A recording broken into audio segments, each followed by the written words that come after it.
Okay, so I'm going live here. I hope we have a good signal. I'm actually going live from Sedona, from the conference in Sedona. I'm going to be talking about the full moon in Scorpio, and that's happening right now. I hope, again, I hope that the feed is good.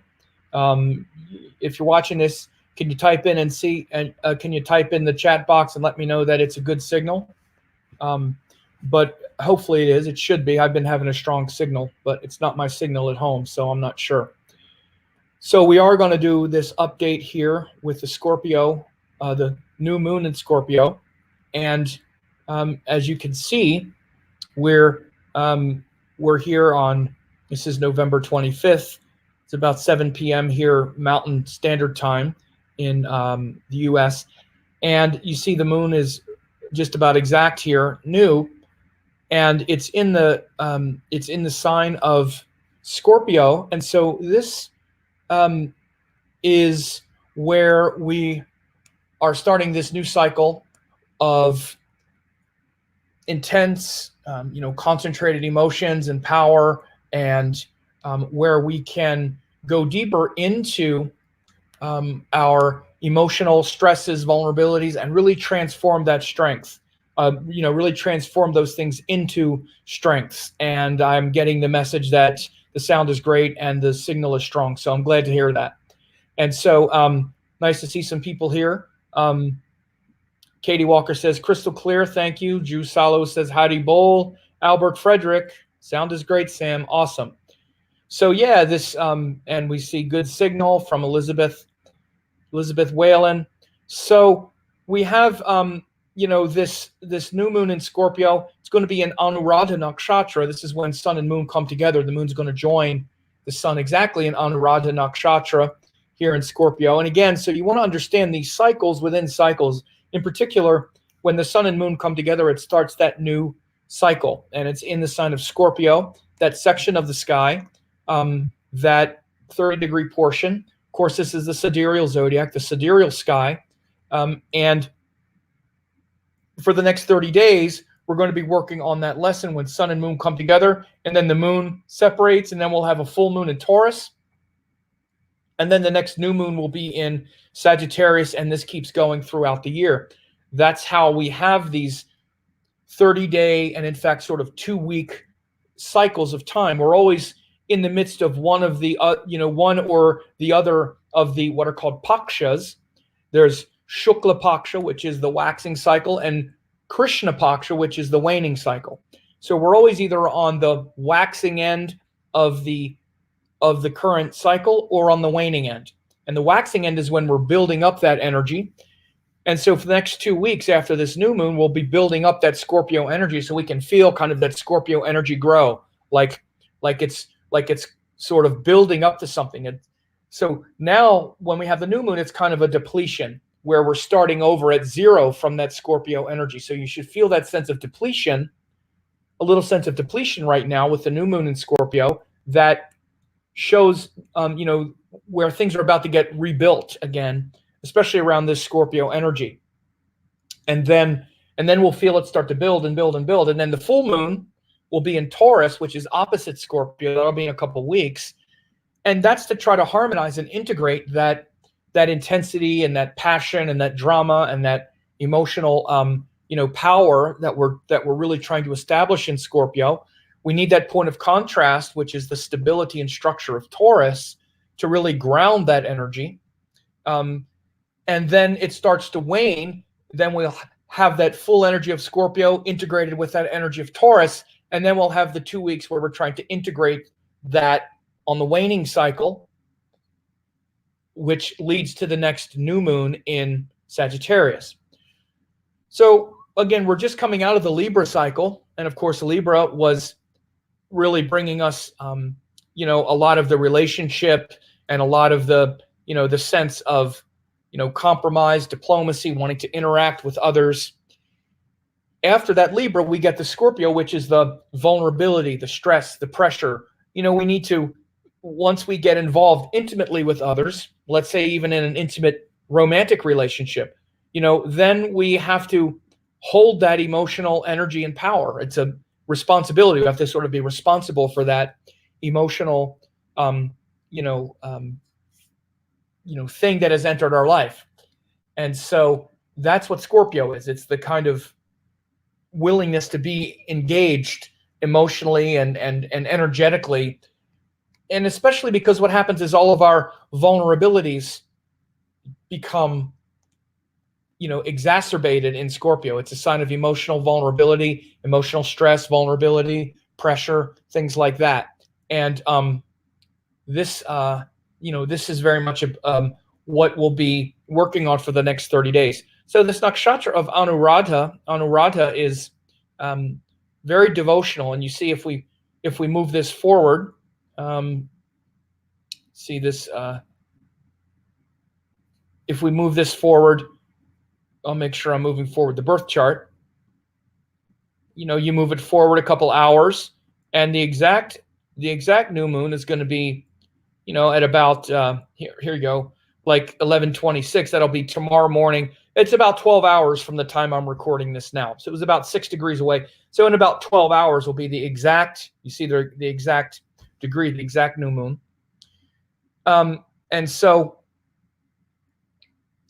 again, you see there in Anuradha Nakshatra. Now, Anuradha is ruled by the god Mitra, who is the god of friendship and friendliness and that sort of, peace and accommodation and friendliness that accompanies, any kind of agreements or any kind of contracts, social contracts. Mitra is often paired with the god Aryaman, who is the god of contracts. Mitra and Aryaman were often paired together. But in this case, you really see where Mitra, as the ruler of Anuradha, has a lot to do with that that sort of quality of Scorpio that shows God and a sort of devotion to God as like the divine friend. Excuse me. And this divine friend, this friendliness, this divine friend aspect is a very important one, because one of the things with Scorpio is it is very devotional and very committed. A lot of integrity, especially really trying to get to a lot of emotional integrity and a lot of emotional, as I say, power, and where we're trying to really organize and concentrate that power in the best way. And really, the best way is through devotion and devotional practices and being devoted to something. So Scorpio is really trying to be devotional and trying to be devoted. And being devoted means that we are, devoted to something higher, not just our desires, and trying to satisfy our desires. And this is why the lower quality of Scorpio, is where their quest for happiness, or their quest for worldly happiness, revolves around, really brings them down into this kind of jealous, worldly expression, rather than making a commitment to something more worthwhile and more worthy, such as God and spirituality, where they can be very devoted to the truth. Scorpio, if it's too focused on worldly things and relationship things and desires, can then turn into a lot of again, like jealousy and paranoia and control issues, and frankly, drama is the word as well. Trying to, trigger things and get reactions out of people so they can feel some drama, so they can feel this triggering. And again, this is the negative quality of Scorpio, is getting stuck in all that triggering. Again, that's the lower, and it's kind of the default, because we all kind of fall into the lower, and we need to transform the lower into something more worthwhile. So this full moon that we're seeing now is very much an opportunity. I'm sorry, this new moon is very much an opportunity to connect with the higher, and to especially through that quality of divine friendship, that divine friendliness, that God Mitra, that ruler of Anuradha, where, again, one of the greatest things with Scorpio people, even someone who is, let's say, a Scorpio, but that Scorpio energy is that quality of friendship. They're very good friends. Their friends are like everything to them, and they're so loyal to their friends, and they're hang in there and stick with you. And again, it's that energy that shows this loyalty and this devotion. And again, you can see the difference between the devotion to a friend and the devotion to a lover. It's hard. We don't really have devotion to lovers because we have too many desires with lovers. Lovers, we want something.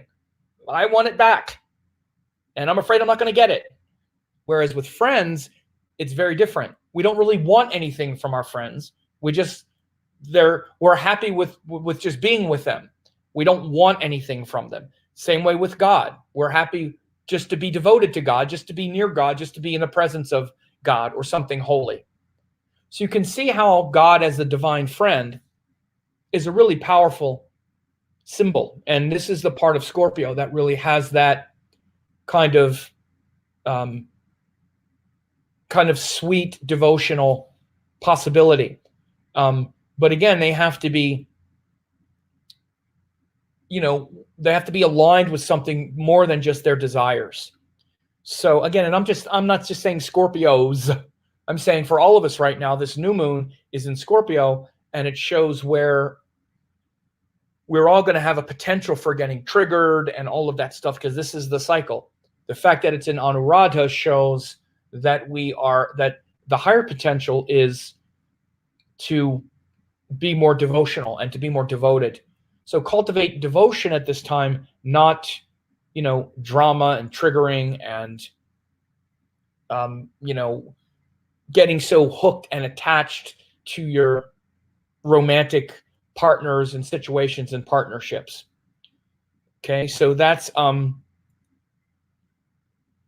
really a lot of what we would say about this. Now, a couple other things. Mercury is now direct. He was retrograde for a while, but he's moving forward here in Libra. One of the biggest, shifts and changes that we've seen in the last few days, the last week, is Venus has also passed into Sagittarius. We have this Venus-Jupiter conjunction. I talked about this last week. Look up in the sky, this week, and we see this Venus-Jupiter, light show in the sky, beautiful stars in the sky. If you happen to be near a place where you get a good sunset, partake in that beautiful light show with Venus and Jupiter as evening stars. As I say, I've been here in Sedona at the Sedona conference with a lot of other astrologers here. And each night we kind of stand there and look up at this Venus Jupiter right after sunset. And, I've been teaching some classes this weekend on the living sky itself. That's actually the theme of my weekend, is the living sky, making predictions with transits and dashas. And also I did a class today on Tachi Astrology, which is the astrology that developed from India and Persia. And it's a hybrid of Western and Vedic astrology, very powerful. But it's all based on the sky and the positions of the planets in the sky and their interrelationships with each other. And so this is very right in my mind and consciousness. And by the way, if you look up a little higher as well, you see Saturn up there as well right now. You see Jupiter, Venus, and Saturn is up there too. Shani is up there. You can see him pretty easily as well right now. So again, a lot of Sagittarius energy. I'm not going to get too into that because this is mainly an update on this new moon in Scorpio. And I see some conversations here. Margarita says, my best friends have lots of Scorpio in their charts. Very loyal, understanding, and wise. They just get it. Yeah, this is the thing about Scorpio, is it's a sign of loyalty for sure. This is one of the most enduring qualities, is they're very loyal. Let me take a drink here for a second. I have this big jug of water. This is from Sedona. So one of my students filled out some, brought me this jug of water today from one of the springs.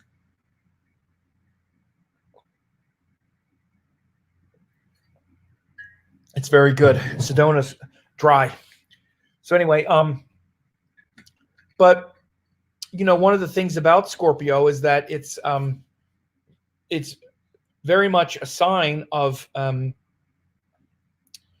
being willing to go through the difficulty with you.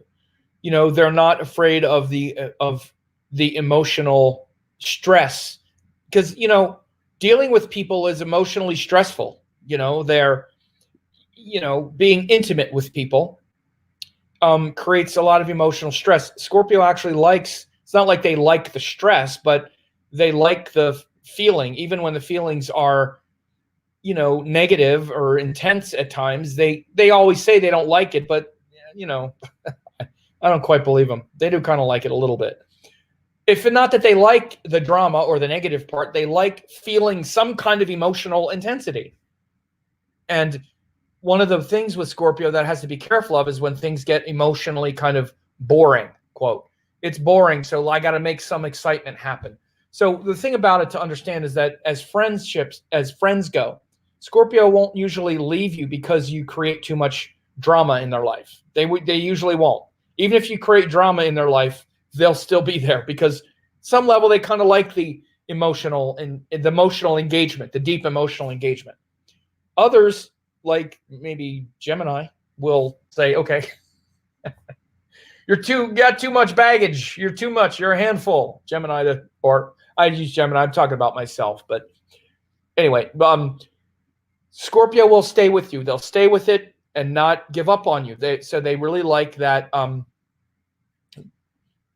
They're not afraid to get down into the depth with their friends and with people. And so that's a big part of why they're so loyal as friends, such loyal friends.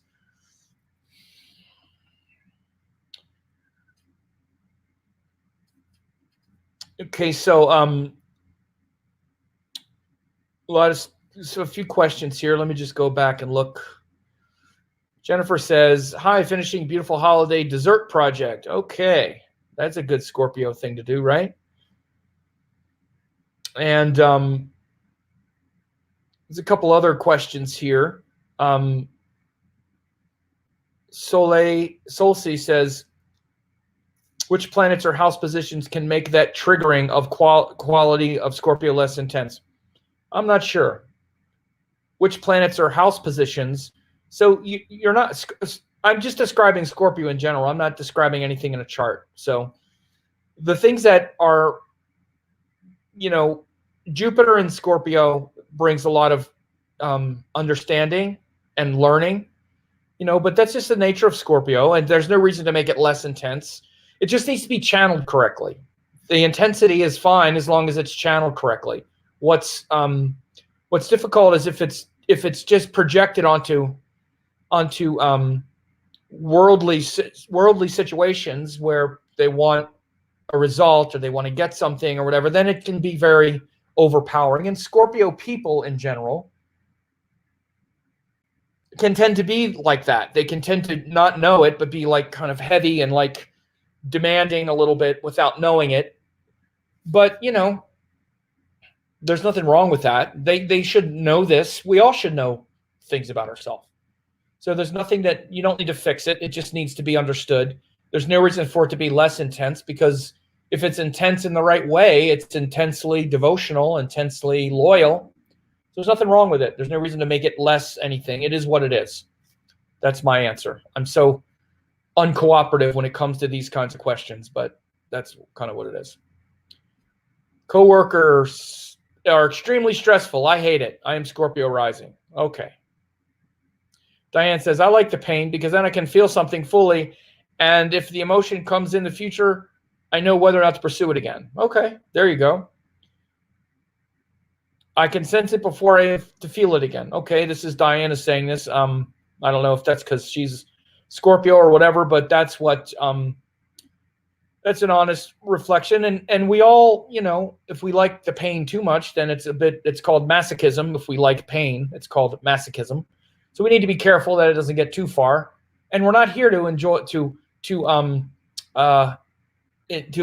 feel pain or inflict pain or enjoy pain, because pain is pain. Now, again, we have to be careful. That's not what's really going on. Maybe we just don't avoid it. I don't enjoy pain, but I don't avoid something because it might be painful. I mean, that's not true. I do plenty of times, but something that's really worth it, even if I think it's going to be painful, I'll still go through it if it's worth it. So there's a lot of different ways to look at these things, for sure. Let's see. What about Rahu and Scorpio? Well, what about it? Rahu is in Scorpio. That's what it means. The nature of Rahu is then in the sign of Scorpio. This is my nakshatra moon, says Tammy. Paula says, my ascendant Venus and Ketu in Anuradha Nakshatra. Wow. Well, that's probably, that's a lot of devotional energy. And again, you would need to really channel all of that passion of Venus, especially because Venus and Scorpio could be very passionate. And especially with like sexuality and sensuality and romance, there can be a whole lot of drama there. And a lot of projection, a lot of, oh yes, this overdone with Venus, this romance, soulmate, fantasy projection. And then when it doesn't work out, this like fury that comes out that's how that could show up. But it's also, again, when it's channeled into especially things like art and music and beauty and, dance or something. This is another great thing with Scorpio. They're usually very moved by things that are beautiful and creative, especially via Venus there. But again, that's also a part of devotion. We're not just devoted to God. We're devoted to nature, to our friends, to beauty, to joy. Finding things bigger than just our own emotional gratification. That's the point. What's called the Rajasic Guna. So Mellow Yellow says, pain means we're present. Yeah. Pain is pain. He. Okay. So just looking at a few of the things. Paula's always honest with me. She says, haha, yes, I'm a drama queen. There you go. That's what we like to hear. Well, it's fine, but being a drama queen, it has its payoffs. I've definitely, women who are drama queen to some extent, there's a lot there because men like to see women that are, or like to be with women that are all emotional. Women who are connected to their emotions is fine, that are really connected to their heart, right? It's what a man likes to see if you're talking about like in relationship or in life, and what women like to see. Scorpio is a feminine sign where the emotions are, again, one thing I've noticed with women Scorpio or women water signs might be a lot of, like you say, drama queen or whatever, but they're usually fine with it. Even though they're like, yeah, I'm a drama queen and I go off. It's when that happens, because that like you're a woman and you're supposed to be all emotionally excited or whatever it is, you don't feel like you're acting out of your mind or something. It's like, okay, well, I'm that way. Yeah, I need to try to sort of bring it in a little bit and channel it correctly, but you don't feel regret probably about it or other kinds of things. It's like, okay, that's just the way it is. And, in a general sense. And it also depends where that Scorpio is. If it's rising or if it's a Dharma planet or something, it's very different than if it's in a difficult place. So,